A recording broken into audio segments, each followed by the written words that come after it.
addiction called coffee. Anybody addicted to coffee? Yeah, right. I'm telling you what. My name is Mark Wonder. I'm from Denver, Colorado.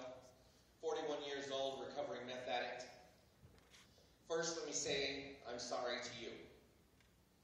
Well, why are you saying sorry to me? See, you guys heard of meth labs before, correct? Yeah. Okay. Anybody know of a meth lab around this neighborhood within the past, 7, 8 years? Yeah, I know. One of the ones that I was in this neighborhood was raided. I've been sober about 15 months this time around. I've been in and out of jail. I've been, addicted to money. Who was addicted to money over here? You were addicted to money? Man, I was addicted to some serious cash. I was moving about a quarter pound of speed per day. It was no life. The people that I watched get dead, the people that I watched die in front of me, the people that I see that went to prison forever. One guy, life sentence, because he was shooting at one of his friends, owed him like $100, was over here shaking like this, and the bullet passed the guy he was aiming at, and it shot a girl on the street. Got her in a carotid artery and killed her. She was getting ready to graduate that year from high school. Her whole life smashed because of a decision made. I want to pass down something, if you'll just pass this around. Thank you, dear. What I'm passing around is a jail picture of what it was like for me in the year 2000. See, the police have been watching me for a little while. The police decided they were going to, say, well, what's going on with this guy? Because, see, I hung around a lot of people. When you're moving a quarter pound of speed per day, you're addicted to the money, you're addicted to the lifestyle. You start doing things you wouldn't normally do. And I was selling drugs to people, and what would happen is they came back to me and they arrested me because a few people of my friends, 9 to be exact, wore wires on me from 3 different agencies. So there was the FBI, there was the North Metro Drug Task Force, there was the Denver Vice Narcotics, and there was West Metro Drug Task Force watching me. At that time, they didn't talk to one another, and so when Denver raided the house, it freaked everybody else out, so they raided the house. So there were 65 police officers from 4 different agencies raiding my household, and I didn't have that much drugs on me, but enough to put me in jail, and by that point, they put me in an $85,000 cash-only bond. Anybody here have $85,000 cash?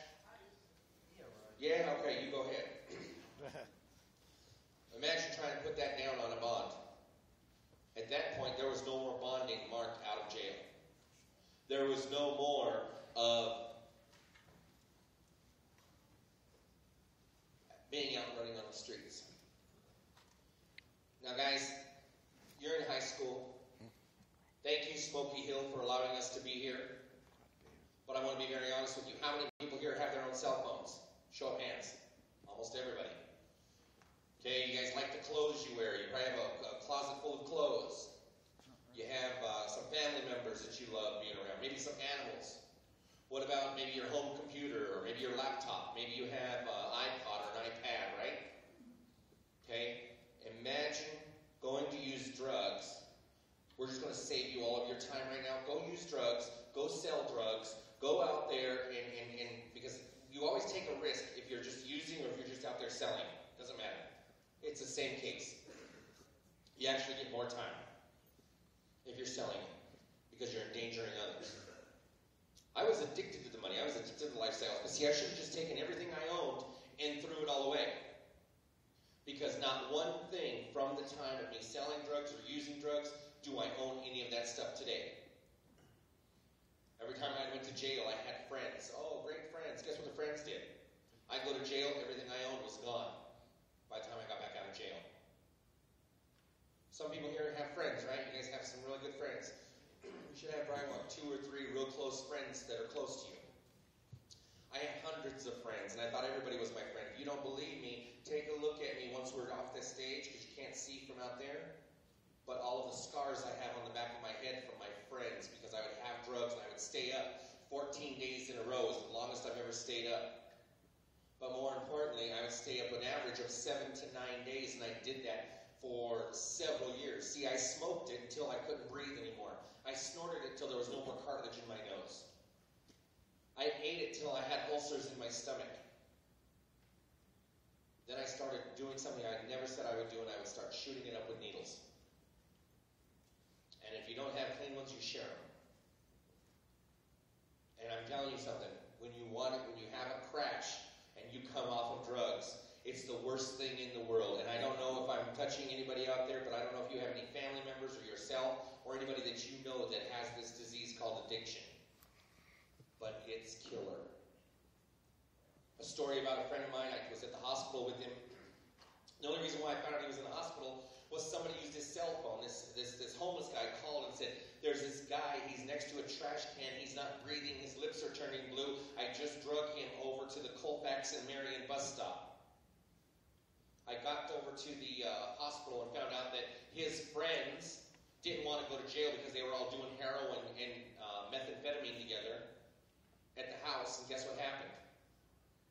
He stopped breathing. They took him and put him next to the trash can so they wouldn't relate him to being in that house.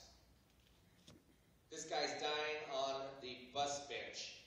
Ambulance picks him up. He's so out of it, doesn't even realize what's happening. I get to the hospital. They just shot him with some drug that brings you right out of it. And he's like, man, what's going on? I'm like, dude, you almost died. He goes, what do you mean? I explained the story real quick. Guess what happened? He was on the phone, man, I'm okay, leave me alone, I'm okay. They're cool, don't worry about it. And I was ready to go over there and take care of it myself. What happened was they came back, picked him up at the hospital, and I heard him on the phone say, make sure you have a load ready for me, man, because they just ruined my high. He went out to the parking lot at Presbyterian St. Luke's on 19th and Franklin, shot up another load of heroin, and they could not revive him. And he died in that parking lot. Because he was so addicted to the drugs that they took his life. Anybody familiar with anybody maybe that you know, friends or family that may be addicted or an alcoholic or going through some serious stuff? Do you realize that even though it's not indirectly happening to you, it affects you, doesn't it? You feel it in some way, shape, or form. In some way it hurts. What could I do to help them? You know the sad part about it is, until they want to change, there's nothing you can do. I went to six rehabs. The judge would send me. If the judge didn't send me, my family would say, go do this for us. Okay. And the job said, we're going to go ahead and fire you if you don't go do this. Okay, fine, I'll go. Never did Mark want to do it for Mark. Until I was living in my mom's garage with no roof on it.